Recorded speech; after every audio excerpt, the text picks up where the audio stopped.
অনেক স্ত্রী স্বামীর কথা শোনে না, এ সম্পর্কে কিছু নসিহত শুনতে চাই। স্ত্রীর খুব প্রশংসা করিয়েন, তাহলে মানবে। খুব বেশি বেশি প্রশংসা করবেন, কোনো সময় নিন্দা করবেন না, আর নাম ধরে ডাকবেন। এই খালাদা, এদিকে শোনো, আরে তোমাকে আমি কত ভালোবাসি, তোমার মতো কোনো মেয়ে রাস্তাঘাটে দেখিলে, তোমার আমার খুব আদর করি। খুব বেশি স্নেহ দেখাবেন, নাম ধরে ডাকবেন, কাজে বলবেন। পানি নিয়ে এসো তো গ্লাস, গালি দিবেন না। গালি যদি দেন আর বলেন যে এক গ্লাস পানি নিয়ে এসো, তাহলে গ্লাসটা এইভাবে দিবেন, এরকম ভাবে। খবরদার নাই, গালি দিয়েন না, নিন্দা করিয়েন না।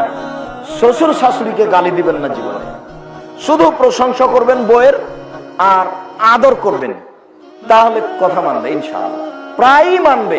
দুই একটা ব্যতিক্রম, নূহ আলাইহিস সালামের ছেলে কেনান, খারাপ হতেই পারে কেউ, তবে প্রায়ই ঠিক হবে যদি আপনি বেশি আদর করেন, মুখ খারাপ না করেন।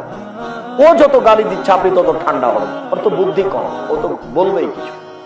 তো সংসার করবো না, তোকে অমুক করবো, তো এই করবো, সেই করবো, তো সংসারে থাকবো না, আমি গেলাম, তুই থাক।